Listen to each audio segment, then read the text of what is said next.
جو خیریں تین طرح کی دنیا کے اندر اللہ تبارک و تعالی نے اتاری ہیں، ایک خیر وہ ہے جس کو لذیذ کہتے ہیں، دوسری خیر وہ ہے جس کو نافع کہتے ہیں، اور تیسری خیر وہ ہے کہ جس کو جو ہے وہ پہلی کو لذیذ کہتے ہیں، دوسری کو نافع کہتے ہیں، اور تیسری خیر وہ ہے جس کو جمیل کہتے ہیں۔ تو گویا کہ عربی کے اندر یہ تین اصطلاحیں ان خیروں کے لیے متعین ہیں۔ پہلی وہ خیر ہے جو لذیذ کہلاتی ہے۔ لذیذ وہ خیر ہے کہ جس کا نفع فوری انسان کو محسوس ہوتا ہے، ہاتھ کے ہاتھ نقد اس کا نفع انسان کو نظر آتا ہے، اس خیر کو لذیذ کہا جاتا ہے۔ اور نافع اس خیر کو کہتے ہیں کہ فوری ہاتھ کے ہاتھ اس کا نفع انسان کو محسوس نہیں ہوتا، یا ہاتھ کے ہاتھ اس کو فوری نفع حاصل نہیں ہوتا، بلکہ انجام کار میں جا کر اس کو اس کا نفع نظر آتا ہے، اس کو نافع کہا جاتا ہے۔ اور تیسری وہ خیر ہے جس کو جمیل کہتے ہیں۔ جمیل وہ خیر ہے کہ جس کا ہاتھ کے ہاتھ نقد نفع بھی انسان کو نظر آتا ہے اور اس کا انجام کار بھی نفع نظر آتا ہے۔ گویا کہ جمیل وہ خیر ہے جو اپنے مبدا کے اعتبار سے بھی نافع ہے اور اپنے منتہا کے اعتبار سے بھی نافع ہے، لیکن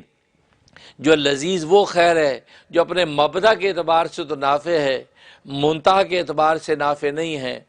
اور نافع وہ خیر ہے کہ جو اپنے مبدا کے اعتبار سے تو نافع نہیں ہے لیکن اپنے منتہا کے اعتبار سے نافع ہے۔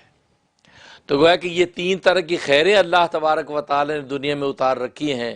کہ اب انسان اپنی اپنی طبیعت اور ذوق کے مطابق کوئی لذیذ والی خیر کو حاصل کرتا ہے، کوئی نافع والی خیر کو حاصل کرتا ہے، کوئی جمیل والی خیر کو حاصل کرتا ہے۔ یہ انسان کے اپنے ذوق پر ڈیپینڈ کرتا ہے، انسان کے اپنے مزاج اور طبیعت پر ڈیپینڈ کرتا ہے کہ اگر ایسی طبیعت ہے کہ جو فوری نفع چاہتی ہے، کہ ہاتھ کے ہاتھ اس کو جو نفع ملنا چاہیے، نقد و نقد مجھے تو یار اس کا نفع چاہیے، تو گویا کہ وہ لذیذ والی خیر کو کی طرف ہاتھ بڑھاتا ہے۔ چنانچہ عام طور پہ جتنی غذائیں ہیں ان غذاؤں کے اندر انسان لذیذ والا نفع دیکھتا ہے کہ ہاتھ کے ہاتھ کھاتے یار لطف آ جائے، مزہ آ جائے، اچھا لگے۔ اور نافع والی خیر عام طور پہ دواؤں کے اندر انسان دیکھتا ہے کہ ابھی دوا کھاتے ہوئے تو کڑوی لگ رہی ہے، ابھی دوا کھاتے ہوئے تو کوئی فائدہ نظر آتا نہیں ہے، لیکن نتیجتاً انجام کار میں اس کو صحت نظر آ رہی ہے کہ اگر یہ میں دوا کھا لوں گا تو بعد میں یہی دوا میرے لیے خیر بن جائے گی، مطلب مجھے صحت ہو جائے گی۔ تو گویا کہ غذاؤں میں عام طور پہ لذیذ والی جو وہ خیر کی طرف انسان ہاتھ بڑھاتا ہے، اور دواؤں میں انسان نافع والی خیر کی طرف ہاتھ بڑھاتا ہے۔ اور تیسری جمیل، بعض عقل مند دانش مند وہ ایسا دیکھتے ہیں کہ یار ایسی خیر ہونی چاہیے کہ ہاتھ کے ہاتھ بھی لطف محسوس ہو،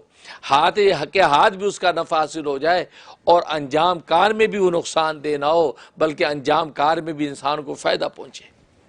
تو وہ جمیل والی خیر کو تلاش کرتا ہے۔ تو گویا کہ یہ تین طرح کی خیریں جو اللہ تبارک و تعالی نے دنیا میں اتار رکھی ہیں، اور انسان اپنی طبیعت اور ذوق کے مطابق کسی ایک خیر کو اختیار کرتا ہے۔